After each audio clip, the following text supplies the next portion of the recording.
Good morning, everyone. Welcome to the 7th meeting of the Welfare Reform Committee in 2013. Can I start by asking everyone to ensure that your mobile phones and electronic devices are switched off? And that takes us to agenda item 1, which is to consider whether to take agenda item 4, which is consideration of our work programme in private. Do members agree that we do that later? Agreed. Okay, thank you. And that brings us then to the main item on our agenda today, which is the subordinate legislation, passported benefits.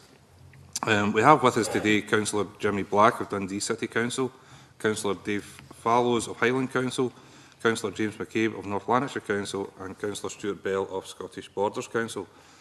I'll ask each or give you all the opportunity to make some opening comments. Now, obviously, we are focusing very much on the specific points about the approach being taken by the Scottish Government in the passported benefits regulations, but I won't restrict you to that. If you want to make wider comments about the welfare reform agenda and how it's impacting on local authorities, I'd be more than happy for you to open it up to that as well. But I don't know if you've agreed an order in which to go, but... We're going to go north to south, so Dave is going to start. Okay, do you want to... Right, thank you. I think that honour then falls to me to go first as the most northerly of our brethren. I'm Councillor Dave Fallows. I'm Chair of Housing, Finance and Resources with Highland Council. Well, I welcome the opportunity to take part in the debate on the proposed regulations and the effects of welfare reform on the people of Scotland in general and Highland in particular. I do welcome fully the measures that are proposed to ensure that passported benefits can continue to be paid to those who qualify, and also the broadening of free school meals entitlement. I think a small welcome bonus. The effects of welfare reform, and most immediately bedroom tax, are extremely serious for many people, and in the most dispersed populations of rural Highland. They're exacerbated particularly by the low numbers of social housing that's available in the first place. The question of availability of a smaller house is simply not on the agenda in a small rural location. We're concerned too at a time where we're actively seeking to build more council houses and more smaller properties in particular, that the risk and the effect of increasing arrears as first the bedroom tax and then universal credit kick in, our housing revenue in fact account may well suffer seriously. And as a consequence, that may possibly mean we can build fewer houses than we had intended. So there's a vicious circle in there that we're very concerned about, whilst at the same time clearly not wishing to move to a situation where our policies in respect of arrears were seen as draconian, and indeed we would look to be supporting people who have difficulty paying the additional sums that may fall to them due to bedroom tax. In general, we do believe that the Scottish Government and this committee of the Scottish Parliament have done all that can be done to mitigate against the worst effects of the reform agenda. But as Highland Council, we'd like nothing more than to see bedroom tax in particular consigned to the dustbin. Thank you. Okay. I assume it's Councillor Black next. Yes, I'm Jimmy Black. Until recently I was the housing convener at Dundee City Council, which is why they've sent me. We've been heavily involved with looking at the consequences of welfare reform, and the particular details that we're looking at today. I have to say that we have no particular concerns about the way that the Scottish Government is handling passporting. We've had a look at it. We've also been involved in the COSLA side of things. The approach taken by the Scottish Government appears to us to be a relatively sensible. It is difficult to look ahead. It's difficult to know exactly what's going to happen, particularly as people come off the disability benefits and the personal independence payment. But in general, it seems like a sensible approach, and there is the caveat that the Government will come back with further legislation in the light of experience in a year or two's time. So to that extent, we're not too worried. In terms of the wider effects of welfare reform, I think most people generally agree that universal credit as a principle isn't a bad idea. In practice, because it's been teamed up with some fairly substantial cuts in the welfare benefit budgets, it's a bit of a disaster. And echo my colleague from Highland's comments on the bedroom tax. It's a serious risk. Speaking as a landlord, it's a serious risk to the financial security of the housing department. The housing revenue account, I think, will take a hit inevitably. And we've pioneered the no eviction policy for bedroom tax arrears in Dundee. But whether or not we did that, we're aware that no matter how hard people try to pay their rent, and we think most people will try to pay their rent, since they have no alternative option, there isn't really an easy way to rehouse the numbers of people who are involved, more than 3,000 people in Dundee, 3,000 households, I should say, then they're going to end up using up their savings, falling into arrears. And it's quite clear that there is a risk to the housing revenue account. And all the things the housing revenue account has to do, the cumulative debt by the time we're finished our Scottish Housing Quality Standard programme in Dundee will be something like £180 million on our 13,000 houses. We are absolutely at the limit. We stopped building houses in Dundee in terms of the council, although the housing associations are still doing well. We stopped building houses in Dundee because we couldn't afford to build any more effectively because we're borrowed up to the hilt. We have been supporting initiatives like the National Housing Trust. So any threat to our ability to continue borrowing makes it difficult for us to hit the SHQS and to hit the energy efficiency standards which are coming in for 2020. So we're very concerned about that. But never mind the housing department, the people who are affected are coming to our surgeries on a regular basis and they are in despair because they don't know how they're going to pay their rent in the future with the bedroom tax coming in. Now, the bedroom tax is obviously dominating minds at the moment, and it's a very serious threat. The rent arrangements, so the arrangements for paying rent directly to tenants, philosophically, I personally don't have a problem with that, but I know that it's going to cause absolute chaos in the next 2 or 3 years, and I again am quite concerned at the threat to the housing revenue account, but also the threat to individual households as a result of that ill-judged and ill-thought-out policy.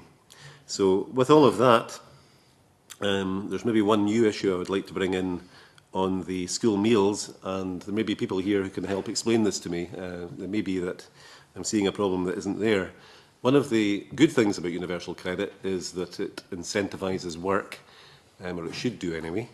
I worry that with the universal credit being used as a passport, when people fall out of universal credit entitlement because they are working and get a pay rise, perhaps, they'll lose entitlement to all school meals. It'll be like falling off a cliff. Given that in Dundee we charge about £2 per meal, that's about £10 a week. If you add that up, it's quite a substantial loss. So I've brought you a problem, I haven't brought you a solution, but if there's a way of trying to find a way of mitigating that, it might be helpful to people who, let's face it, if you're on universal credit, even if you're working, you're going to be poor. So if you just cross the margin and you come off universal credit, you're certainly not going to be rich, and losing entitlement to school meals could well be a problem. Could I start with the school meals? At present, we supply something in the region of 10,500 school meals to kids. Some of these kids, it's only a nutritious meal they get in any given day, and any impact on that supply of those meals, to my mind, could be really detrimental to kids' welfare in many different ways. There's nothing in the legislation which I find attractive. I think it's the most important piece of legislation I've ever seen passed by anybody at any time. In the blue badges, we have just recently, something like 6,000 people who get blue badges, and only this year we have introduced a charge, first time ever. In terms of being able to say, well, if you are in a position whereby you can't pay the extra, which you'll have to pay in accordance with the bedroom tax, given that we only put our rents up 1.5%, and the lowest mainland council in Scotland in rents. Had we put them up maybe 4.8% other people, then we'd maybe have enough money to offset some of the problems we're going to meet with the bedroom tax. There'll have to be some form of mitigation there, where the council will be allowed to make some kind of judgment in certain instances where it's totally unfair to put a tax into somebody who requires the extra room for other purposes, particularly people who are disabled. So I'm hoping the government will help us in that one. The council tax in itself, council tax discounts, we got the money for the DWP, but there was a shortfall of £40 million, which the government paid £23 million of that, and £17 million to be found by councils, in our case £1.6 million. Meanwhile, the Welsh Assembly fully funded that differential, and I've looked for the government to have another look at that to see if they can come up with something along the same lines. Every aspect of this legislation is going to cause problems. There is no doubt about that. And while I do not condone people who use the benefit system for the wrong reasons, just don't want to work. I'll be 21 come my birthday and I'm still working. And given that ATOS seem to have a philosophy that says if you're still warm, you're working, 20% a cut when they're taking people in. That's another thing that's going to impact on this. Their role in it is as crucial as everybody else's. But I think the government, the Scottish Government, have got to look at this to where they can help us in terms of allowing us some kind of laxity in the bedroom tax under extenuating circumstances. They've got to look at the council tax benefits and fully fund it rather than part fund it. And at the end of the day, whether we like it or whether we don't, the government didn't introduce this legislation. We don't want this legislation, but we're landed with it. And the greatest respect to the parliamentarians, we're the delivery mechanism. And I could sit here all day giving you anecdotal evidence, but it wouldn't solve any purposes. What we do need is as much continual dialogue where we can work together in it and to do our best to try and solve the problems. But no matter what route you take, there is problems in it. Whether it's the blue badge, whether using the PIP as a passport to that. If they don't get PIP via ATOS, they need passport to nothing. So I would make a plea that this committee takes back to the government that we've got to look at every part of this legislation and that we've got to work together in it and continue dialogue to try and solve the problems. And most of all, give councils some kind of laxity in terms of the bedroom tax. It's not a case of just giving a free-for-all, but give us an opportunity under extenuating circumstances to alleviate the burden on the people that's going to be facing that. Okay, thanks, Jim. And finally, Councillor Bell. Chair, I'm Stuart Bell, the Executive Member for Economic Development at Scottish Borders Council, and we welcome the opportunity to comment on these matters. The impact of welfare reform on the borders is of concern as we are an area of relatively high youth unemployment, relatively low income, infrequent transport and poor communication. These are socio-economic characteristics that are shared by Dumfries and Galloway, South, East, North Lanarkshire, North Ayrshire and also South Lanarkshire, a total population in that area of the south of Scotland that is higher than the rural population in the Highlands. In regard to free school meals, we welcome the commitment to amend legislation for a limited period to enable all families on universal credit to be entitled to free school meals. Our view, in common with COSLA, is that this amendment should be temporary, ideally with a sunset clause, and would be replaced by new legislation in October 2013. It is anticipated that universal credit will not be rolled out to the Scottish Borders until April 2014, by which time we are assuming new regulations will be in place. As a consequence, we are assuming there will be limited impact on our council. In regard to personal independence payments, I have 2 points. One, on blue badges, there are approximately 6,800 badge holders in the Borders. 2,000 of these as a result of DLA high rate mobility component. We project that 43%, 860, may retain their blue badge, 580 may receive a decreased award, and the remainder will not qualify, 540 may not qualify for a blue badge.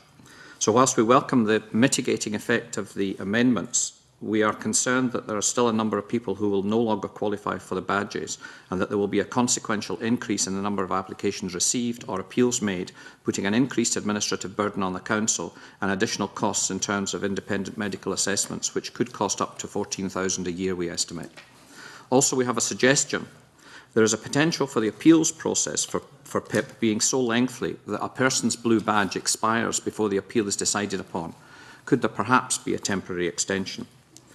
Secondly, in regard to National Bus Travel Concession Scheme, whilst welcoming the steps to mitigate the impact of the 20% cut nationally, we are aware that there will be a number of people who previously qualified for travel card and or companion card and will now be no longer eligible for either. If we assume 5,650 DLA claimants, that reduces by 20%, then 1,130 would no longer qualify for concessionary travel. This is a crude assumption, which is, given the legislation, what we have to make is just assumptions. But given the transport problems in our rural area, this is a considerable concern. Finally, and succinctly as regards universal credit, we foresee no material changes to the Council or to individuals as a result of the provisions of the consequential amendments. It's the substantive UK legislation, which my colleagues have commented upon, that will have an impact. In our situation in the borders, we are not a housing authority, and therefore the impact of the bedroom tax will fall on the registered social landlords. We're also in a situation whereas the estimate is that it will impact about 7,000 families in Jim McCabe's area in North Lanarkshire and 3,000 families in the other two areas. It will impact about 1,000 families in our area, but again the impact will fall on the registered social landlords, similar problems as have been elaborated. My very last point is slightly complex. I think the language that is used is unfortunate. Passport benefits lead to the assumption of similarities that do not exist. A passport such as this is based on a single criteria of citizenships. Passported benefits are based on multiple criteria. So the access as a result of disability can be different from the access as a result of having children, which can be different from the access as a result of having low income. The different systems require different processes, and as Jim McCabe has indicated, one of the difficulties in the local authorities is that we have to manage the delivery mechanisms, and they're quite unique delivery mechanisms, on top of which there are 32 varieties of those quite different delivery mechanisms across all the local authorities. The simple language gives the impression that you can manage the complexity by introducing a simplicity. That's not how you deal with it, and that we fear that the administrative issues will be quite complex, quite apart from the issues in terms of the invidious nature of the changes. Thank you, Chair. Okay, thanks very much, gentlemen. I'll go first of all open up to committee members. I'll go to Alex first before coming to Kevin. During the opening remarks, I think everybody talked about the under-occupancy charge in some respect or other. And the question that I wrote down was actually inspired when Jim Black was talking relating to Dundee, but I'd be interested in the figures from other areas as well, if available. And that was, would it be possible to give an indication of the number of tenancies affected by the under-occupancy charge and what proportion of the total tenancies that represents? Yes. We have just over, I can get you the exact figures, Mr Johnson, and I'll happily do so, but we have just over 2,000 council tenants who are affected and about another 1,000 housing association tenants. The total amount which the council could lose if nobody paid their bedroom tax at all, or under occupancy charge, would be £1.3 million. So that's the council's financial, worst case financial exposure. About another £1 million for the housing associations, slightly more. Do you have a figure for the proportion of your total tenancies that are likely to be affected? If you've got a calculator, you can work it out. We've got 13,000, and if you take just about 2,000 council tenants, 2,300 I think who are involved, then you can work out a proportion. Now, I'm just, because figures are not my strong point, I think maybe what I should do is get you the right figures later, and I apologise for not having them in my head at the moment. They just seem to have fallen out. I can add some figures for Highland if that's relevant. Something of the order of 3,000 of our own tenants will be affected. That's again, approximately out of a total of around 9,000. I would need to come back with the accurate figure on that, but it's a fairly substantial proportion, about a third. So far as housing associations go, actually, I don't have that figure to hand. It's not nearly so large because our housing association presence isn't of the same order in Highland, but it will still be at least perhaps at a guess around another 1,000 or so. And again, I can come back with the accurate figures for you. I don't have the exact figures, but I can tell you there's over 6,300 people who would fall into the 14% reduction, and almost 1,400 people who would fall into 25% reduction. And we at present are the biggest social landlord in Scotland, with some 36,000 houses under our control. So that's the position in North Lanarkshire relative to the exact figures. We are talking 5,500, say 5,446 or something like that, and 1,350 with 25% hit. I don't hold the figures in my head. I've got them on a piece of paper, and I said in my introductory remarks that 3,000, 7,000 and roughly 1,000 in the Scottish Borders. As I said in my introductory remarks, these are registered social landlords will be dealing with the administrative problem. The concerns that we've got in our local authority is that we fear that there will be an increase in homelessness, and we're very concerned about the structures of payment and non-payment to the registered social landlords, inhibiting their capacity to raise funds. That's fine. Thank you. Okay, Kevin. Thank you, Convener, and good morning, gentlemen. One of the things which I think most of us around the table could agree with is the fact that this shambolic change from Westminster is going to have major effects that some folk don't seem to realise what those effects will be. And I'm going to take the witnesses on a wee journey which really hasn't been looked at to any huge degree by lots of folk, and that's round about what Councillor Black was talking about in terms of the housing revenue account, the effect in the housing revenue account, and the strictures in capital investment, because there you're going to have a shrinking housing revenue account. Can I ask the question, how do you think your housing capital spend will be affected by all of this? And obviously Councillor Bell's not involved in this. How do you think that will be affected? Do you think that quite possibly tenants who are paying full rent and not getting the investment in their houses that they expected may actually start to complain quite a bit? Is it a case, do you think, of divide and rule in these circumstances and trying to create divisions within communities? And if I could start with Councillor Black, Convener. Tenants have been quite patient. They've watched the gas central heating programme roll across the city. There are still some people who that programme has not yet reached, but they're paying the rent. They're paying their 5% rent increase, which we had to impose this year. I couldn't say they were happy about it, but they're doing it. And in fact, in a previous consultation, they said, yes, we like the idea of spending money on capital improvements for energy efficiency. And in fact, they actually voted for a higher increase last year, so they could have energy efficiency measures built into the programme.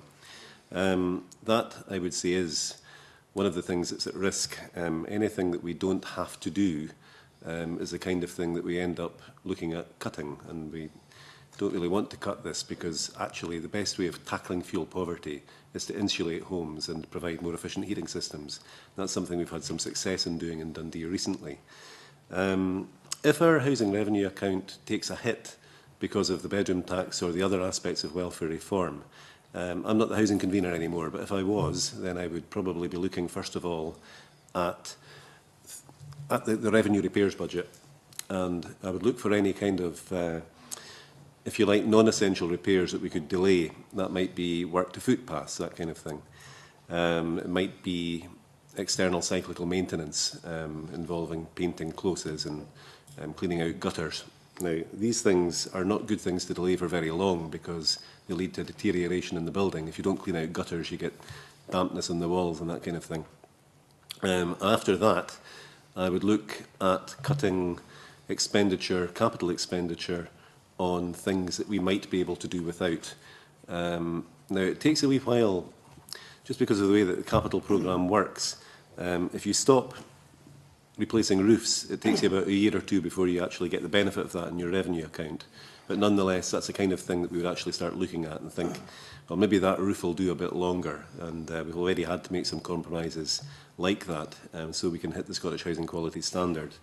If we had to quite blatantly stop SHQS work, then I think the thing I would look at first is controlled entry systems, which are problematic anyway, but I would rather insulate somebody's house than put in a controlled entry system. So you can see there's a lot of difficult practical choices to make, none of which will be popular with tenants if we can't finance the capital programme that we require. Now, I'm hoping that that's not going to be the case, and we'll do everything we can to avoid making any of these compromises. But if necessary, we'll have to do it. And yes, the tenants won't find that a very acceptable solution. But I would rather do these things than evict somebody. So, do you think it would be fair to say then that the bedroom tax itself will have a major effect even on those folks who are on no benefit whatsoever but are currently living in social housing, and that they may see a big reduction in service because their neighbours are being affected by the bedroom tax? The choice is between a reduction in service or an increase in rents. Now, we've already increased the rents by 5% this year. If we were to recoup the whole of the 1.3 million amount through a rent increase in Dundee, that would mean another 3% on top. And I just don't think we can possibly do that. So the only way to find the money is to cut spending, and cut spending which we regard as essential. So yes, I mean, what you say is absolutely correct. Councillor Fallows. Yeah, thank you. Our worries and concerns are perhaps slightly more direct than that.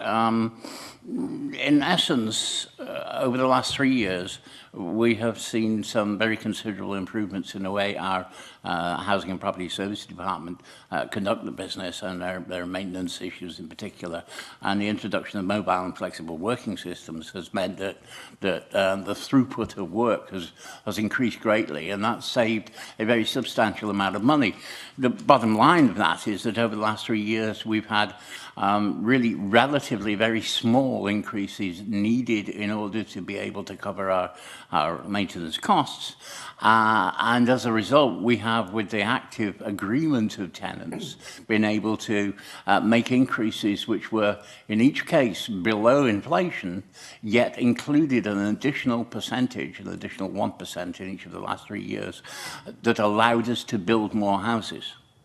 Now, that was extremely welcome. And indeed, we're sitting now with a target of 699 council houses to be built in the current administration, which you know, we're broadly content with that kind of progress. Now, our main worry is that as this bites and people find it difficult, genuinely difficult, to make the payments that are necessary, that as the housing revenue account begins to see a greater deficit, that in order to be able to maintain that work stream of additional housing and to continue to build more council houses, which in essence, on the one hand, can mean that we build the right houses to allow people to be able to move. On the other hand, the fundamental aim that we would wish to provide more social housing, because clearly there isn't enough of it. We have a 10,000 waiting list in Highland alone. So with all of that, our concern is quite simply that tenants will feel the pinch of that. If we do have to cut down on maintenance, make selective choices, they will feel the difficulty of that. But at the same time, their willingness to go along with our increasing rent by a small percentage over and above what we need in order to help to continue to fund the extra housing will dry up. And that's actually bad news for all of us. So That's probably our biggest concern. And yes, of course, we will feel impacts on maintenance too. Councillor McCabe. Well, as I've already said, we are the biggest social landlord in Scotland with some 36,000 plus houses. We have engaged for quite some time on a home improvement programme, replacing kitchens, toilets, etc., and it's been quite successful, and it's continuing as we sit here. The problem, of course, is going to be when we don't get the income, and when you're paying the recipients the benefits, they establish their priorities. Now, a responsible mother will look at the cheque and look at her family who need shoes, and probably use some of that for the shoes. But then, unfortunately, we have some people, as you very well know, who are irresponsible, and when that cheque comes through the door, that's great, that's having a swallow for the rest of the week. Let's be honest about it. So that's going to obviously reduce the income to the council, and we took a policy decision to keep the rents as low as we could, because we think they're getting impacted on so many different ways. We thought by keeping the rents down was to try and reduce impact wherever possible. We also believe that we'd rather do an impact analysis on the connotations of this legislation before deciding on evictions. We don't want to evict them, obviously. It costs probably more to evict than it does to keep people in the house. And we'll see what this impact analysis throws up. That's more than the government done. They never done I think Lord Floyd, whatever his name was, asked it, because they've done an impact analysis. No. So we're trying to do the impact analysis to see exactly what we have to do to mitigate wherever possible the situation we're facing. We have a house building programme to hopefully build 1,000 houses by 2020. We have 16,000 of a waiting list. The 1,000 houses doesn't scratch the surface. The 40 Balmain ward has given me at least 4,000 headaches, because everybody, as granny, thinks they're entitled to one.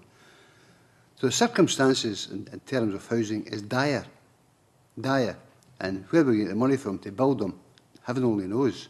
And we're looking at, wherever possible, houses at building which will now meet the 2016 and 2020 agendas for obvious reasons.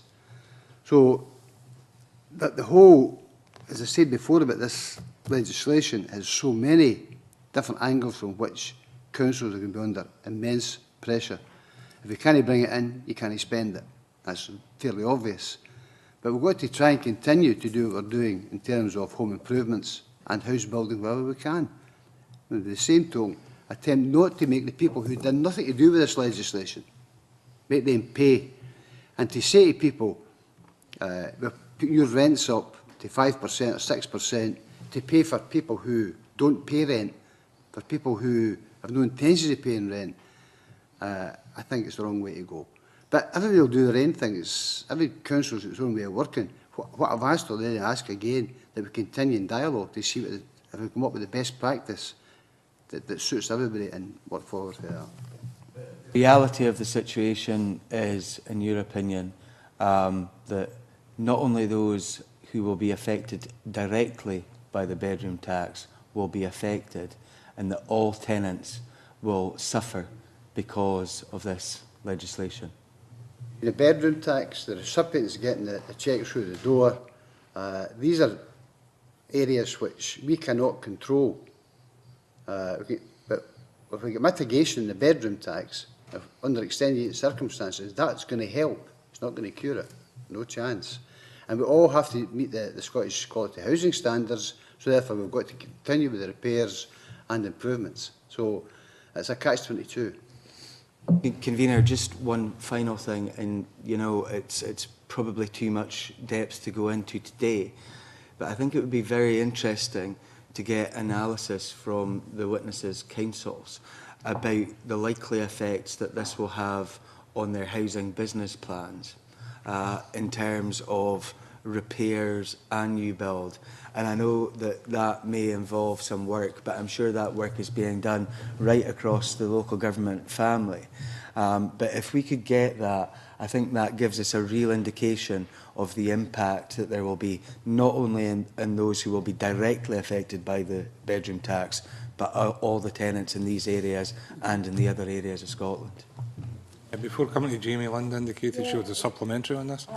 On this particular point, and following on from what Kevin has just talked about, it's about new build in particular.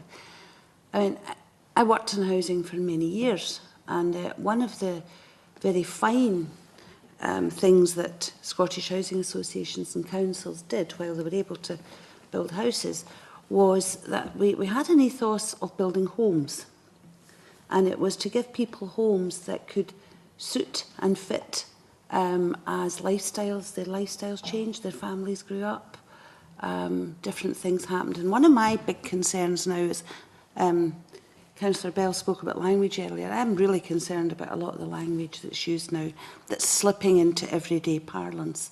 Not only have we heard people in this Parliament talk about we should only build one-bedroomed houses for all these folk that are only entitled to them, we now hear that people have to be shoehorned into the right houses. And I don't feel that it's for me to say what's the right house for somebody, or that we should be entitled to say that just because they happen to rent it rather than own it.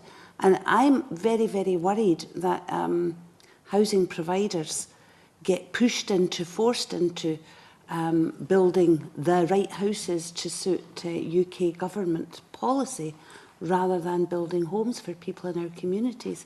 And I wonder if you'd like to comment on that, but also in doing the piece of work that Kevin has asked for, and I'm sure is already underway, if some consideration could be given to our trying to balance communities, which was another buzzword we used for a long, long time, and to the entitlement of people to a home, rather than just a house for a short-term loan of while it suits UK government policy. Black? Very much agree with that approach. When we were trying to drive up quality in Dundee's housing, I adopted a phrase, we're not there to administer social housing to the poor. It's not what it's about. In Scotland, council housing is a lifetime tenure, and it's a tenure which changes as your family comes and goes, and you can succeed to the tenancy for 2 generations. It's not just something you get a wee shot of. Council housing is a home. The other thing is, if you take the approach that they seem to be taking in the south, I don't mean the south of Scotland, I mean down south, you have communities which are very transitory, so that you're only there for a few years and you're off. And the whole point about communities is that they need to be stable. People need to live there a long time, get to know their neighbours, be part of the community, contribute to the community. Now, if people are moving in and out all the time, what you get, and we've seen this in many council estates across the country, is loads and loads of trouble. And that's not what we want. We want to build stability in our communities.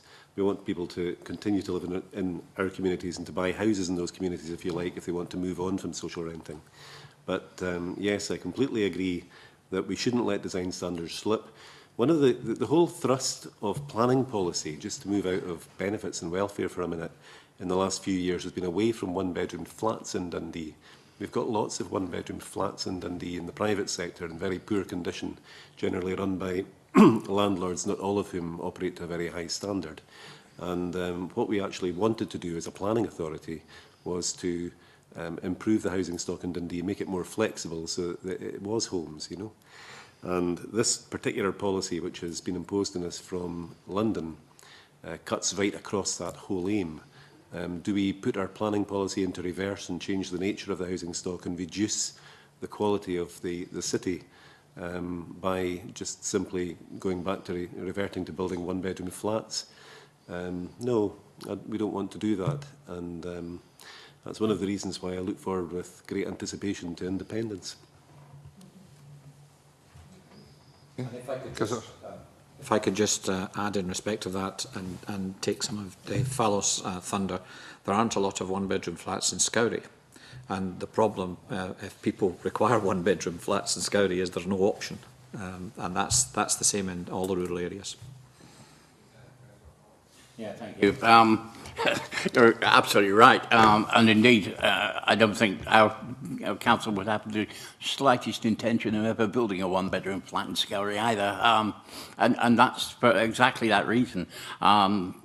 Since I became chair of Housing, Finance and Resources, I've had the good fortune to attend a number of housewarming events at New Council House builds that we've completed. And I have to say, I have been hugely impressed with the quality of what we are currently building, which actually exceeds private development by some margin. And that's really very good to see, because I see that reaction in the people who are moving into these new builds too. They're seeing an opportunity to move into something which is almost already a home, a really well-built, well-conceived building that suits their purpose. Now, there will be some people, and there still is some demand for one-bedroom accommodation of one kind or another. But we're not great, very large flat building authority. We tend to prefer smaller groups, even when we're looking at one-bedroom builds. But there's no reason why one-bedroom accommodation for the right environment, which tends generally to be single people with a particular need just to find a home for themselves, there's no reason why that shouldn't be a home too. And in essence, I think the real creation of a home environment actually revolves around the quality of what you build, and whether you build it and design it in such a way that it's conducive to creating a welcoming and livable environment. I believe we're doing that, and I've been hugely encouraged by that. But I do agree absolutely with you that it should not be a question of building homes driven by Westminster policy in respect of under occupancy. And we will certainly continue to build 1, 2 and 3 bedroom houses. The mix is still there, the demand is still there, and there are people who need that level of the larger house as well, and it will continue to be so. Well, I agree, we've got to do the same. We're forced into a situation we'd rather not be in. We've got to look at our housing strategy, totally different to what we had before. We have got to certainly incorporate in that housing strategy single bedroom apartments, whether we like it or not, along with what we have at present. The 40 houses I referred to are family homes, and families make houses, don't make homes. Families make homes, the same as houses don't make slums. Some of the people that get in them sometimes make them slums. I'm 45 years in the house I'm in, the very, very bottom of View Park. You know it well. I've no intentions. The only way I'll go out is in a wooden box, because I've got great neighbours, a great street, and people look after each other. But we've still got to think of the housing strategy and how we try to prepare under this legislation. And it'll never be repealed by a Scottish government, maybe repealed eventually by a Labour government in Westminster, but I doubt it will ever be repealed here. That being said, we have a situation where we do not have the monies, we do not have the houses, and this is just another financial burden placed upon us. And all the arguing and fighting about it politically solves no purpose. Nobody should be taking political gain out of this unfortunate situation. I've appealed 2 or 3 times, and I'll appeal once again. Dialogue is the most important thing. If we don't engage in dialogue, if we don't talk to each other and come up with the best possible practices, then you go down a political road we don't have to go down. I don't think that anybody in their right mind would agree with that legislation. Nobody. And for people to say not to evict, what you're doing is storing up debts, another poll tax situation. And according to most housing legislation, once you get to a certain, accumulate a certain debt, you're no longer considered for a swap or a move or a transfer to another house, whatever the case may be. So there's problems inherent in a non-eviction policy. As I say, I'll take whatever time it takes, hopefully as short as possible, to do an analysis of the impact of this once it's in place and take it from there. But to try and score political points in this one is a long way to go. Linda, still with you. Quickly on something Councillor McCabe said there, I certainly hadn't thought of. But, you know, back to, I was talking about how it could affect capital building programmes, but you're also talking about how it affects, we know it can affect allocation policies because of the age groups they're saying have to share rooms and stuff. But Councillor McCabe's just come up with something else, which is a general policy right across the country of you don't do mutual exchanges and transfers if somebody's got any rent arrears at all. So Councillor McCabe's absolutely right. I mean, I hope, Councillor McCabe, you've already looked at the Dundee model and, you know, looked at the possibilities, and I hope that everyone is talking with COSLA and with the Scottish Government about how we can mitigate some of this. But there is just so much in there that affects every policy in housing that councils and registered social landlords have all the way through. There's an awful lot of work ahead. Thanks. Jamie. Thank you, Convener. And Councillor Bell mentioned something that I thought was rather interesting. It hadn't occurred to me. I don't think it's occurred to any of the witnesses that have come before us, or I think any of my colleagues. And I think you were essentially questioning the utilisation of the terminology passporting. And I think you set out why that was the case. I won't explore that again, but I just wondered what the practical effect, do you think there's a practical effect of this terminology being deployed? I think it leads to assumptions that you can simplify, and I think it's hard to simplify complexity. I think you have to manage your way through complexity rather than simplify complexity. It occurred to me, some aspects of it occurred to me last night because I sat doing my homework for this meeting today, and went through the different procedures that have to be followed in order to get a blue badge, in order to apply for free school meals, in order to get concessionary travel. And I was looking at and asking questions that were answered this morning about the timescales to do that, about whether these can be done electronically, whether it's a face-to-face process, and became sharply aware that there's a whole series of very different processes for managing each of the benefits, because the structure has grown up almost organically as different pieces of legislation and different improvements in terms of our social policy have resulted in different ways of giving benefits to people.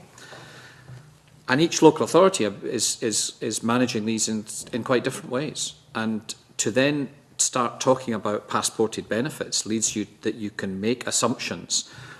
For example, and I see a lot of favourable things in terms of universal credit. You can make assumptions in terms of a universal credit structure or a standard relevance of PIP and hang the benefits on the back of it. If you do that, you then have to dismantle these individual processes through which benefits and the rights to benefits are evaluated, and you end up with boundary problems. And a lot of the concerns that are expressed are boundary problems, are people that have been getting benefit and because of the changes in the system are not going to be getting the benefit.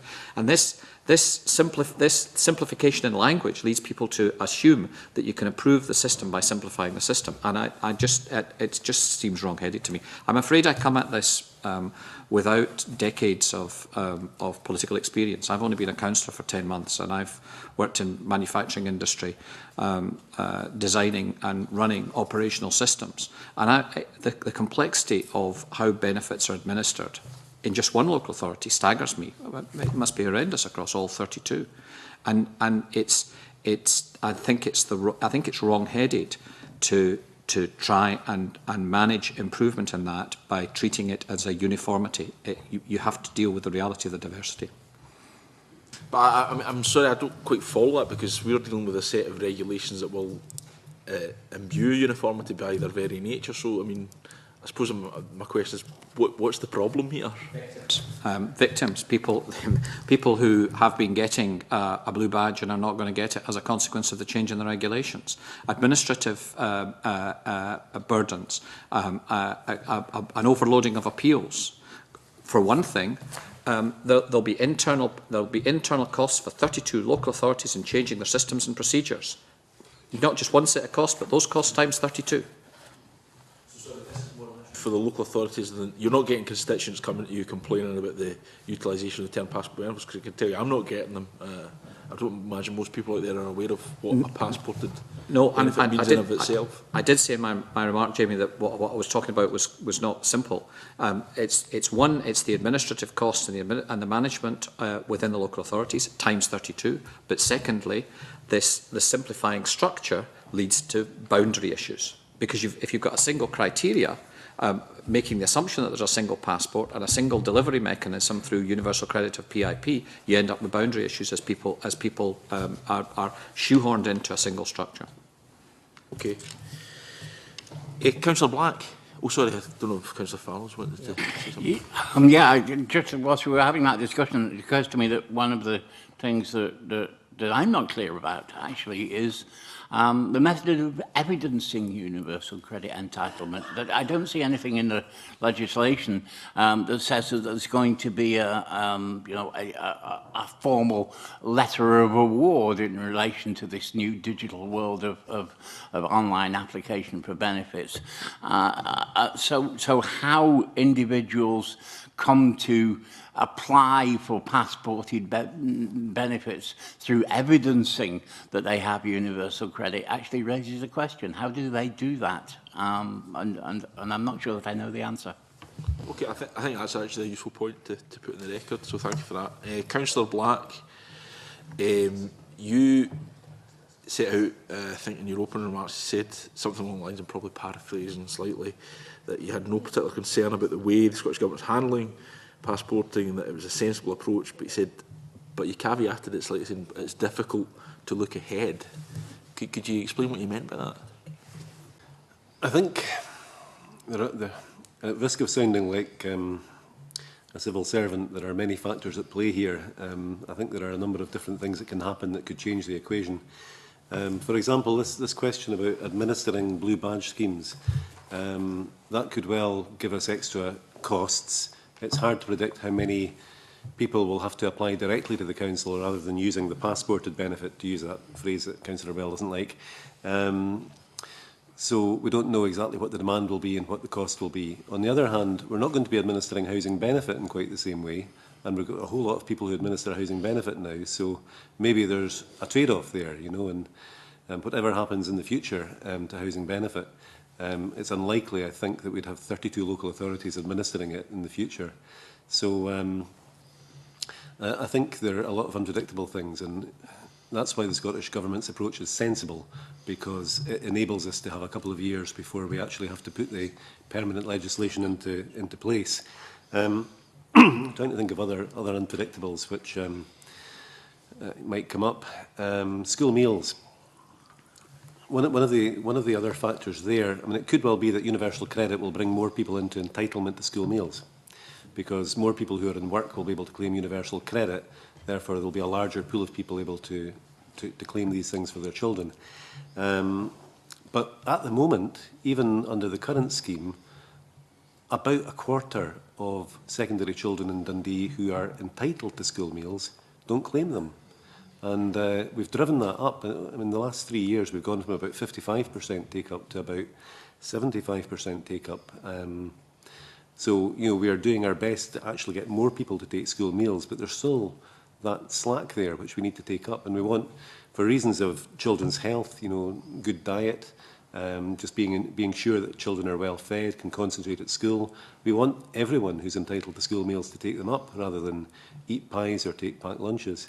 So that's another factor which kind of clouds the issue. It makes it difficult to see the exact effect of the change in the regulations. Using universal credit as the passport, to use the only available term that we have at the moment, for a free school meal entitlement, do you think that will increase the proportion who will take up that entitlement, decrease it, will not have much effect? Can we not say at this stage? I think it will increase it. I think it, with due respect to Councillor Bell, I think it is probably simpler, and it should lead to an increase in take-up. But again, given that, as we say, a quarter of the current children who are entitled to school meals don't take them up in Dundee, it's better in Angus and in other authorities. you know, it's hard to actually see the effect because there's more than one factor at play. But I think that it's bound to be an increase, I think. That's useful. And one last question, Convener, and again for Councillor Black, you mentioned that Dundee City Council, as we know, have pioneered the no eviction policy in relation to the bedroom tax. I wonder if you could talk us through how the council got to the position where it decided that was the appropriate way forward for Dundee, and on a practical level how that policy will be deployed. How did we get to that position? A certain amount of political shenanigans and backrooms, a lot of worried officers, and eventually holding our nose and jumping. There, but no, I mean, I think, in fairness, I mean, Jim McCabe was saying that we shouldn't score political points off each other here. I think it's true that across, I think every councillor in Scotland is worried by the bedroom tax, and is having difficulty in working out the best way to cope with it. We went for a policy which was very finely drafted, and it's difficult when you read the newspaper reports, but nothing wrong with them. It's difficult to actually understand what we decided. So if I can just set out the wording for you here, it'll maybe help to get it across, and perhaps Mr McCabe, Councillor McCabe, might be less concerned. What we said was that where someone is making every effort to avoid falling into arrears, and convince the Director of Housing of that, then we will use every legitimate means to collect the rent except eviction for a transitional period of 1 year. Now, you can probably tell there's a number of compromises in that position, but it was a position that we felt we could put through which didn't expose the Council to excessive financial risk, and which enabled us to give an answer to the people coming to our surgeries who said, look, I've done my family budget, I know I can't afford to do this. I mean, I don't have a phone anymore, you know, all the economies I've made, and I'm quoting somebody who actually came to see me. I know that I won't be able to pay my rent. Are you going to evict me? And at the point when he came to see me, I didn't have an answer for him, and now I do. And the answer is, if you're doing your damnedest to pay your rent, then we won't evict you. But you have to then look at the other things that we can do, none of which are particularly pleasant. If there's a benefit deduction, we'll do that. Rent direct, we'll do that. After someone builds up 4 weeks arrears, we can ask them to voluntarily go for a voluntary rent direct arrangement. And after 8 weeks, we can insist on it. Well, you know, we're going to have to. We're going to have to do these unpleasant things. The one thing that we won't do is put people out of their homes. I think that's quite an important point to make. And whenever somebody falls into arrears, what they'll get, first of all, is an individual human contact from the Housing Department. There'll be a discussion. There'll be signposting to welfare benefits advice, and we're increasing provision of that in the city. There'll be, of course, I mean, it's fine giving people advice about welfare benefits, but the government keep abolishing them. I mean, it's a serious point. You know, there are fewer options for people now. So we'll give them all the help and support we can. We've brought in a package where we'll pay people's removal costs to get them into a smaller flat, which is more suitable. We've budgeted for about 30 of those in a year. We'd like to budget for more, but you know, again, the housing revenue account is under pressure. So there's various ways in which we're going to help people make the transition to a smaller property. If we offer somebody a smaller property which is suitable for their needs, and they don't take it, then again, eviction becomes an option. So this isn't in any way a policy which allows people to dodge paying their rent. We actually come down very hard on people who do that in Dundee. But if people are genuinely too poor to pay their rent, then there's absolutely no point at all in evicting them. And so that's the line that we're taking. Just clarify here, I'm going to bring in Alex, who wanted to ask a supplementary, but just on what you've said there just now, Councillor Black.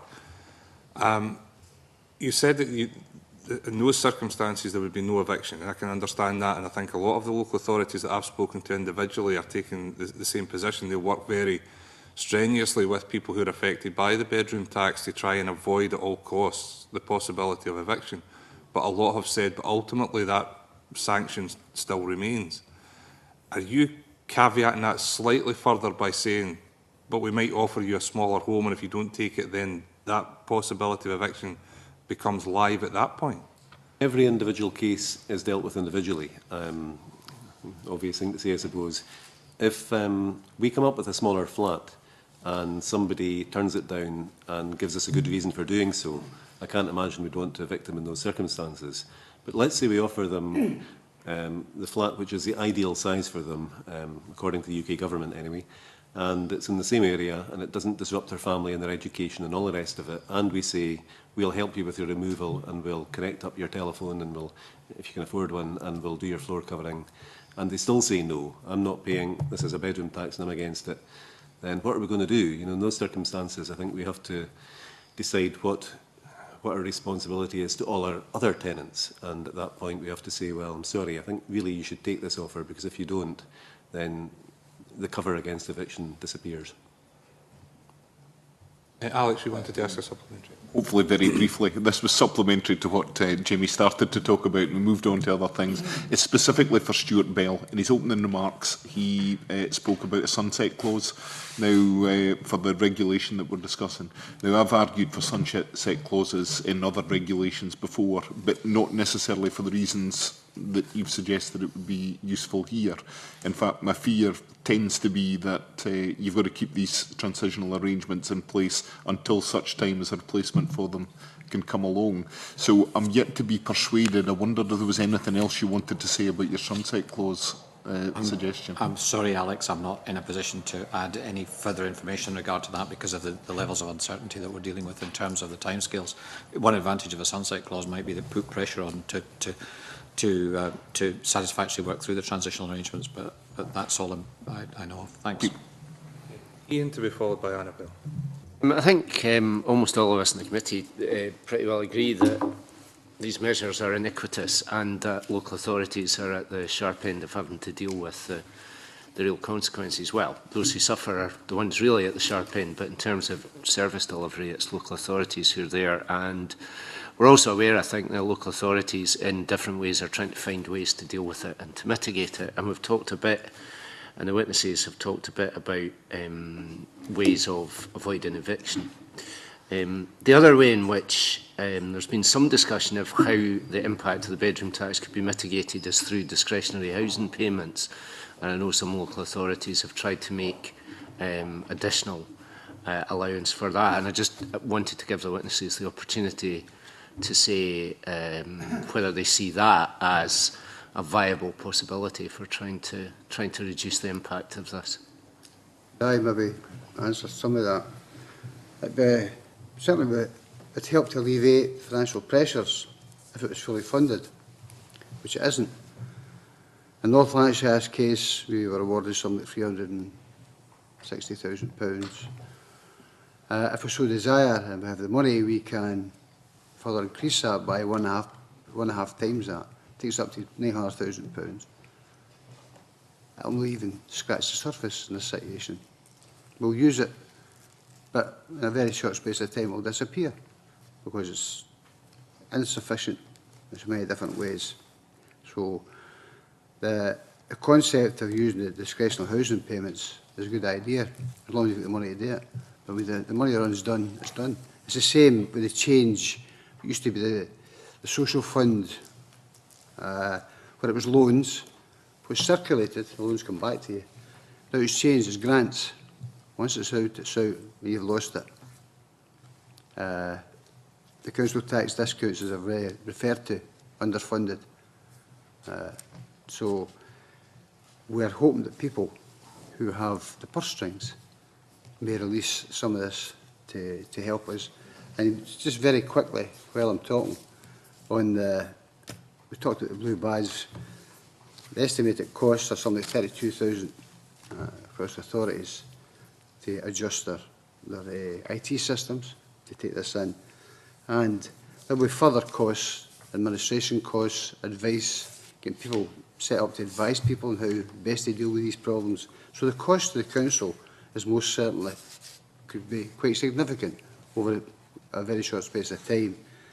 But the main thing about this is there are people who are already in the poverty trap right now as we sit here who are don't qualify for any benefits, get nothing. This just pushes them further into the poverty trap, and once again, it's going to cause mayhem. Discretionary housing payments for a moment.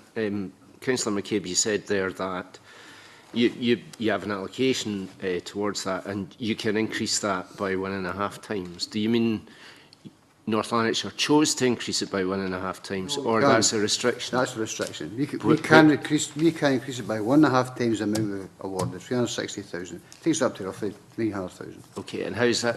Where does that restriction come from? The government. And can I ask then, if the budget that you have for discretionary housing payment is nowhere near enough to mitigate this for everybody, how the different authorities plan to make decisions about where they will deploy discretionary payments or not?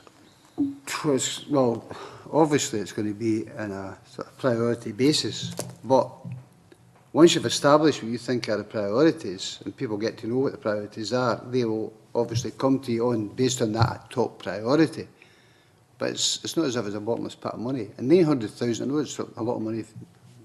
They're right for me, I'd be in the Bahamas somewhere with it. But £900,000 in the scheme of things, and this is a very, very, very small sum. Can I just ask quickly what the other authorities represented are doing around discretionary housing payments? Yeah, thank you. Certainly, we have yet to define exactly how we will use our additional allocation of discretionary housing payments, but it would be fair to say that discretionary housing payments are not fundamentally not really designed around the idea of offsetting this one single penalty of under occupancy. There are many reasons why people need additional discretionary housing payment in many circumstances where they find themselves in difficulty. And as Councillor McCabe says, in fact, actually the amount here that is available and usable will not cover offsetting the complete benefit loss, which we would calculate out for our own tenants as being somewhere around £1.4 million a year. Now, that's, again, excluding housing association tenants and you know, a system where we had discretionary housing payments being used to offset the under occupancy penalty for our own tenants, but not for those of registered social landlords in our area, would be iniquitous. We'd have to look at how on earth we could deal with that as well, I feel. Discretionary housing payments will help in some circumstances with people who are in a desperate situation. But they're not the answer to under occupancy tax, which is simply get rid of it. I agree with most of what my colleagues have said. In Dundee, the amount of money we have for discretionary housing payments is less than a quarter of the total required to cover the bedroom tax. And of course, we've got all the other requirements as well. We see it as a bridge to a more sustainable position. So we don't really see people being on discretionary housing benefit for very long periods. If we can get them into a better place, that's what we'll try and do. Our problem is that, in line with other councils, we don't have enough one-bedroom council flats in the stock. And we have quite a lot of two-bedroom council flats, but not so many one-bedroom flats. And it's going to be difficult to find that sustainable solution for people. So that's the problem that we face. The private sector certainly does contain a lot of smaller properties, as I said earlier. Many of them are in very poor condition and are operated by landlords for whom we don't regard them as being particularly professional. That's not true for the whole private sector, and there are options in the private sector and good landlords there who we work with, but generally their rents are more expensive. I suppose that's not our problem in a sense, because housing benefit will cover that, oddly. So yes, we do have a problem. The discretionary housing payment rules are much more intrusive in terms of the assessment, you know, if you have any money at all, it's not likely you're going to get discretionary housing payments, and I think that's probably true everywhere. It's not as if there's a £3,000 or an £8,000 disregard of savings. I think in the circumstances we're in, we would expect people to use their savings to pay their rent. If I could add then, similar to my colleagues, this is a very worrying area. The gap that will possibly open up in front of us is very difficult to quantify at this time. I was trying to find some figures, but I can't lay my hands on them. We've done some estimates. Because regardless of the fact that we're not a housing authority, we still have to handle the discretionary housing payments. We just at our council meeting on Thursday of this week, we're going to pass a revision of our discretionary housing payments policy in order to tighten up and make it clearer so that everybody's clear about the procedures that we're operating. And as a responsible authority, we want to balance income and expenditure. And how do you budget for something like this? It's at this moment in time, looking forward, we've got no track record. It's a guess, and we've made a guess in terms of the provision. And if that is not going to be sufficient as matters roll out, we estimate that there's £2 million, I think £2.5 million will be taken out of the Borders economy as a result of the changes in housing benefit. Now, if some parts of that result in homelessness and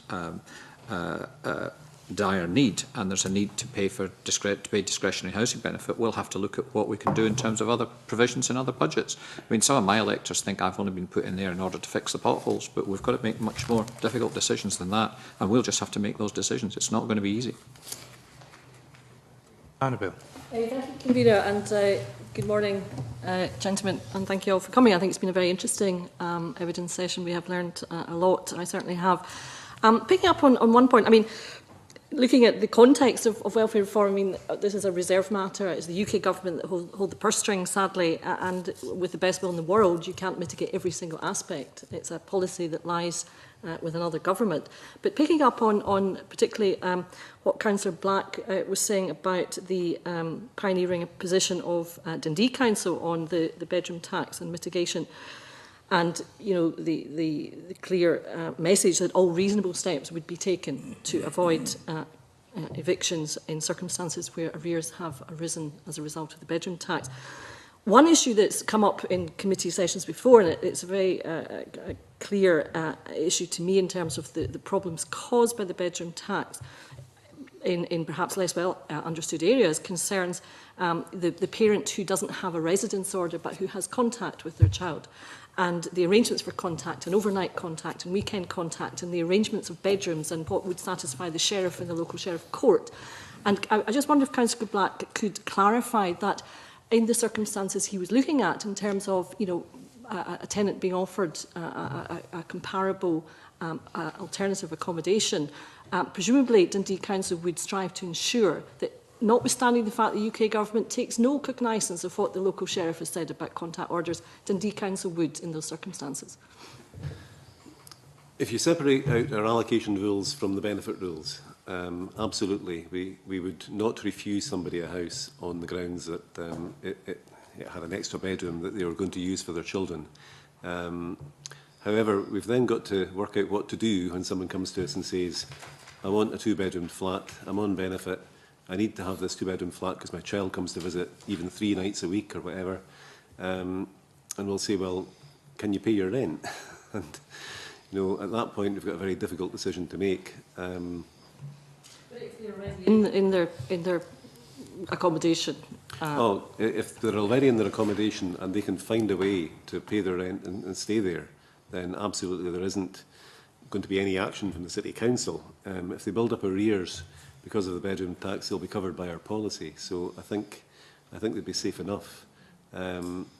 Things get more difficult in a year's time, which is why our policy is for a transitional period of 1 year. Because at that point, when universal credit becomes more like the norm, though it's coming in over a period, it's going to be much more difficult to identify what bedroom tax arrears are and what are just normal debts. I don't have the answer to that question, which is really why we've put a transitional period of 1 year. We're going to review our policy in the coming months to make sure it's working and to try and look ahead. I have a naive faith in Ian Duncan Smith I know this seems like a really remarkable statement. He seemed like a nice man when he came to Scotland. I've no idea how he can square the sentiments he expressed when he was here and his apparent concern for poor people, people who live in poverty, with the bedroom tax. And I presume this is something that has been foisted on him by Mr. Osborne, who seems less pleasant. So what I'm thinking is that over the coming months, there will be some pressure on the government to change the rules a bit, and maybe that will mean that we have something a bit more practical that's going to be a bit easier to operate in a year's time. However, it's a pious hope, perhaps. I know that their Liberal Democrat partners in the coalition have some serious doubts about the bedroom tax policy. They haven't actually managed to stop it, but I genuinely hope that they are able to exert some influence. The only Liberal Democrat councillor we have in Dundee has said he would like to see it applied. He would like to see two-bedroom flats exempted from the bedroom tax, and that would be a huge help. That would be a very useful mitigation measure. And I think he's also said he would like to see it applied only to new tenants. I don't want to put words in his mouth, so I'll not actually name him, but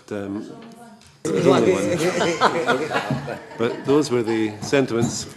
Those were the sentiments he expressed at the council when he voted against our policy, which is a bit peculiar too. But anyway, I genuinely have hopes that something will happen in the next year to change the bedroom tax, because I think it is actually an unsustainable piece of legislation, and I hope Mr Johnson might be able to use his influence with the people in his party to do something about this. Thank you for that answer. And just for the whole panel, can I ask, I mean, I think I kind of know what you're likely to say in answer to this question, but I think it's important for the record to seek to pose the question, which is there any existing problem in Scotland which the underlying policy of the bedroom tax is intended to solve, or would in fact solve? In other words, if we in Scotland had jurisdiction here, is it conceivable that any Scottish government could come up with this policy? My answer to that would be, I can't imagine the Scottish Government being so cruel. I think we seem to have a more liberal political class in Scotland, including all the parties who are represented here, and I can't imagine they would come up with something quite so cruel and quite so daft. There is a problem of under-occupation. There are people in houses that are too big for them. Many of them are pensioners who are not covered by this particular policy. I would never suggest that we force anyone out of their home because their home is too big. What I would suggest, though, is that we can provide incentives. We can help persuade people to move. We can, as we're doing in Dundee, we can pay for removal expenses or do the flitting for them. That's actually what we're going to do. We're going to give practical help rather than money. And there are a number of other ways which have been tried in the past to get people to move from a bigger house to a smaller one. For somebody who's on benefit, the cost of a removal is a huge expense. And we're talking about, even for if you do it professionally, it's certainly hundreds and sometimes thousands of pounds, and that's not extravagant. So I think that's a big barrier to people moving or doing mutual exchanges. But there are some other things that we can do, and I don't want to go into too much detail and hog the committee's time, but sometimes the rules that we have for things like mutual exchanges are really quite restrictive, and I think we have to loosen up a bit. I think the other follows. If I may, I mean, certainly, let's go back a wee step. When it comes to the evictions policy, we blatantly cheated and stole Dundee's policy. Thank you very much indeed, because we felt that was absolutely the right way. But in terms of not scoring any political points, that was readily agreed in our strange, weird coalition between SNP, Labour and Liberal Democrat. And there was not one note of dissent in that. Which is perhaps which is unsurprising, especially given that our Liberal Democrat chair of Adult and Children's Services famously described the legislation as evil. That's for him to square with his leadership. However, The basic question of is there any circumstance in which we could see this being useful or relevant or applied in a Scottish context if we were free to do so? The answer to that one is quite simply no. I cannot see any such circumstance. I do have one thing, though, that's perhaps relevant to raise at this point, because there are exemptions creeping in. There are announcements that have been made. And one that struck me particularly was an announcement about foster carers in England and Wales. I believe the term foster carer includes kinship carers. In Scotland, it doesn't. No, that's already been raised. It's okay, fine, because that's a concern that I think needs to be covered. We just say there that that's been clarified, that it would cover by the UK government. Yes, right. Thank you. I think, go back to what Linda said, it's not a house, it's a home. And if somebody is in that home for a considerable length of time, and I recently dealt with a gentleman who's in a 5-apartment on his own, 4 bedrooms, and I can assure you there's no chance he was moving. He had his family in it, his wife had passed away for that house, and he was staying in that house, come with me, and we offered all the entreaties, everything we could think of, the shelter complex, an ideal location. We offered to pay for everything that was going to cost them, redecorate it to his taste, etc. No, he didn't want to know, and I respect that. I respect that. As I said, I'm 45 years in the house, and it's a wooden box for me, because I love the street, great neighbours. But there are other anecdotal evidence. There's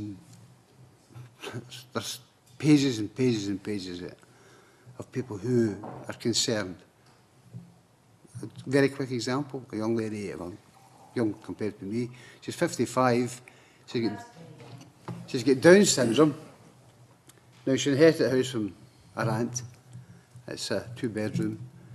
She's quite capable. She's quite capable looking after herself, but she's got a care package, etc. And great neighbours. And she's concerned. She's going to have to pay for this. One of her neighbours says, she's not paying for it. We'll pay for it if we have to. Now, that's the kind of situation you're in. You've got to remember the Scotland you're in. And people look after each other. And particularly in View Park, where I come from, it's a mining community. And once again, that strength is always going to be there. Everybody's got any ideas of how best to work with this. But right now, it's as clear as mud, because we do not know the rules and regulations, what we can do, what we can't do, what is acceptable in terms of mitigation, what is not acceptable in terms of mitigation. Until we get something clearly defined, I think to jump in and take decisions, and with the greatest respect to Dundee, I expect a decision, or any other council to say, no, we're not going to evict. You're opening a door to a certain extent to some people who may take advantage of that. And you could have arguments about why are they getting it and I'm not getting it. As I said, I'll do take time, as quick as I possibly can, to do an analysis of the situation, see where the problems lie, and how best I can deal with them. But I think I agree with my colleagues here. Primarily, you could not introduce legislation of this nature in Scotland. It would not be accepted by any party anywhere. You're a wise politician, Annabelle, and a wise politician is cautious about asking a question they don't know the answer to. I don't think anyone around this table would disagree that the benefits system needs some sort of revision. But what's being introduced is too fast, it's too draconian, it's simplistic, and it's occurring at the wrong time in the economic cycle. I think the bedroom tax is an imposed solution looking for a problem. Do you want to come back? I'm just going to come back to what Jimmy Black was saying, and I understand how some people might prefer the carrot rather than the stick approach to the under-occupancy problem. But you may be aware that there's one housing association south of the border now offering £10,000 to get people to downsize. How would Dundee City Council budget for that? This was a scheme which was introduced in Scotland some years ago. I think, I'm just trying to remember what they called it. Linda will remember. Scheme. That's right, and it involved £10,000 given to tenants of housing associations to move to actually to move out of the rented sector and into owner occupation. My pal Brian got one. It was. I always thought it was a poor use of money, and I think £10,000 is probably unnecessary. And I think what we're looking at here is moving people between socially rented houses rather than into the owner occupied sector. On the other hand, if there is, I'm a big supporter of mixed tenure schemes, shared equity, of helping people get into owner occupation. I mean, I have no problem with that. I don't want it to be done at the expense of the social rented sector, but you know, these are all good developments that have happened over the last few years. So if there are ways of helping people move out of renting into owner occupation, I'd happily take them.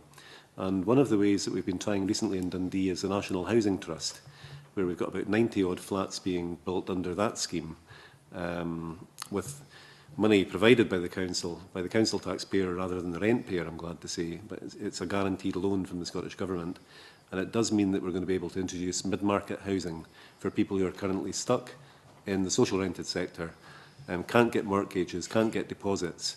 This will enable them to move up and out, and those houses will then become available for social rented tenants. And let's hope we can let them to families of the correct size. Yeah. I'll finish up asking a couple of questions just for some clarity around things that have been said. Councillor McCabe, you said every council will do its own thing. They each have their own ways of working. And others have said, but we also want to see some uniformity. Now, I've always believed in exactly what Councillor McCabe has said when it comes to local authorities, or the local decisions made to meet the needs of local areas and local communities.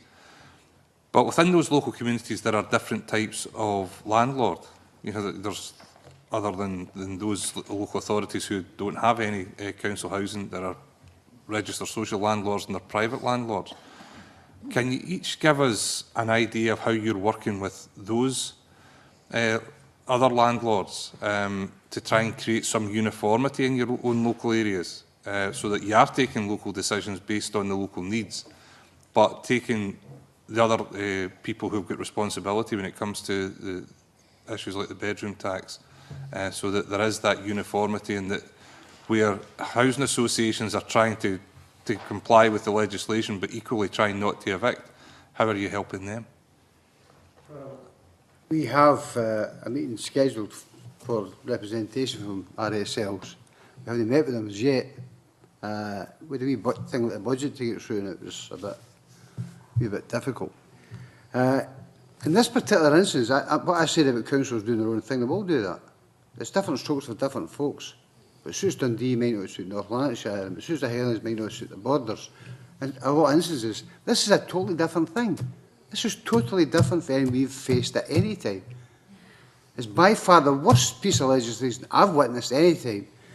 And I think there has got to be a situation where we're looking at each other and helping each other, trying within, certainly through COSLA, to try and look at the best practice, the best ideas, and where we've had pitfalls, and explain how we got there to try and help each other in this particular piece of legislation. We'll have politics forevermore, and we'll have political arguments in COSLA and everywhere else. This is totally different. There is, you know, I agree with what my colleague said regarding the benefits maybe have to be looked at, and I'm not saying they shouldn't be looked at, but not looked at in this manner, where they're starting at the very bottom, most vulnerable in society, and crucifying them. So, to my mind, this is something that we all have to be seriously looking at to try and assist wherever possible. But, once again, councils will make their own mind up how best to attack this. But at least we can look at each other's practices to see what one fits us. As I say, with the RSLs, I haven't met with them as yet, but that's scheduled for, I think it's next week, maybe. Yeah, Mr. Fallows? I'll climb in on that one as well. I mean, firstly, actually, I do 100% agree with Councillor McCabe that particularly through COSLA, we absolutely have to gain a complete understanding, as complete an understanding as we possibly can of the issues and of the experiences of different councils as they approach it in their different ways. We need to identify the best practices and the most effective ways of mitigation that we can, so that we we use absolutely every weapon in our armoury if we cannot have this legislation scrapped to make the best of a thoroughly bad job. So on that point, I agree completely. As regards RSLs and private landlords in Highland, I don't know about other local authorities, but we do operate a common housing register and have done for some time. So allocations are consistently shared and made across RSLs as well as the council. And that's a help, and it obviously does mean that we have a fairly frequent and effective contact, principally at officer level, as regards the operation of housing and housing supply and demand. Private landlords, we do on occasion acquire properties on lease through private landlords where there's a need to provide a particular kind of accommodation that we can't provide ourselves. I would point out that in those circumstances, the rental is almost always dearer. And the net consequence of that, actually, of course, is that if you use that solution to downsize people, then the housing benefit that might be paid for the one-bedroom flat might actually be more than the housing benefit that was being paid for the two-bedroom house.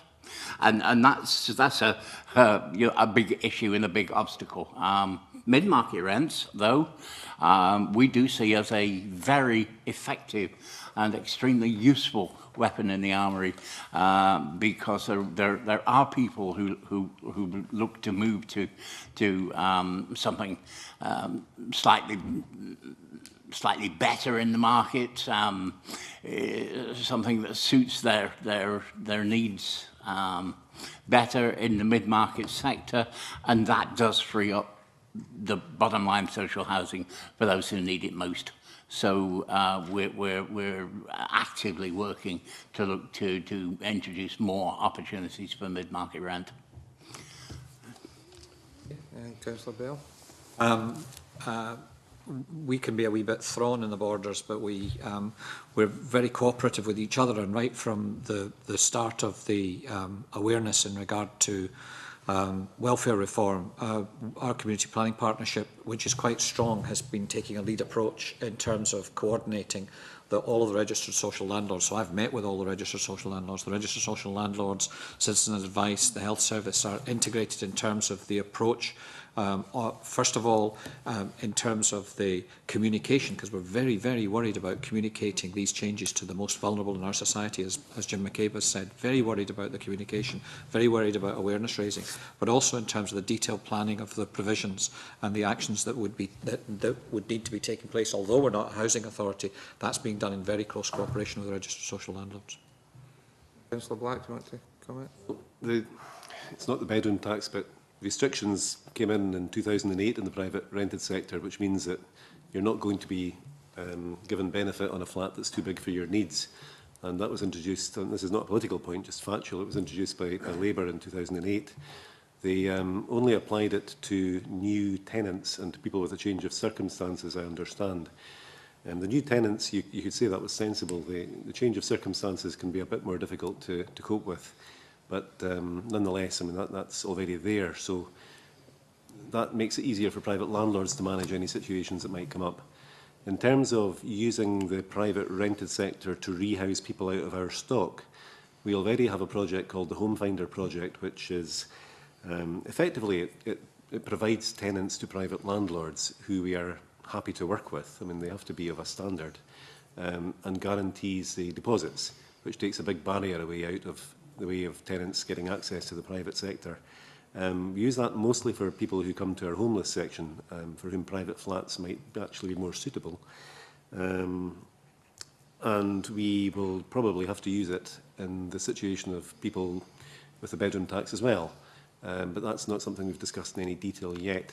The other thing that we do with the private rented sector is we organise a landlords forum and regular landlords conferences and try to drive up standards in the private rented sector.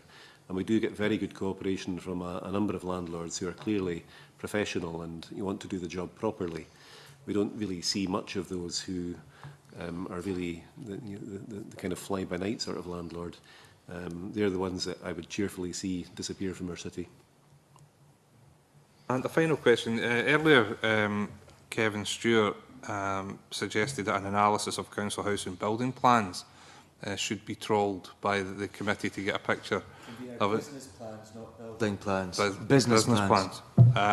Would you be content with us writing to local authorities to ask for that type of information? Is that something you're content with? Absolutely fine. I was going to help the committee to help us remember. I'm Scottish, sure about you Scottish laws.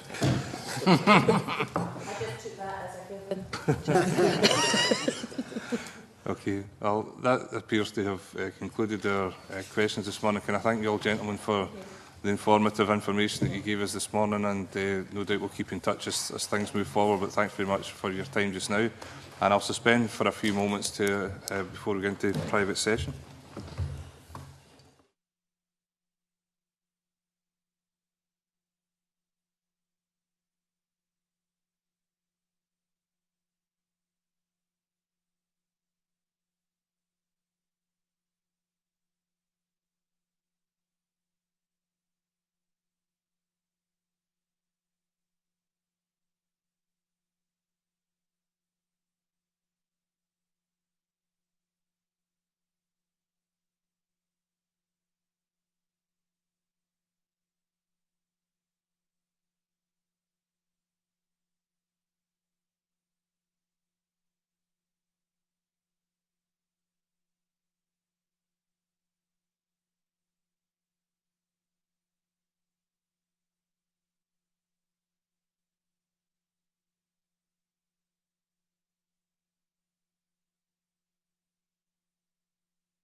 Our next item of business is consideration of a negative instrument in relation to the sharing of information between local authorities and HMRC for the purposes of the Council Tax Reduction Scheme in Scotland.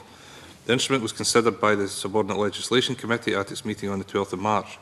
No points were raised by that committee. Do any members have any comments on the instrument? Okay. Can I invite members then to agree and note the regulations? Okay. And now we can move into private session. Thanks very much.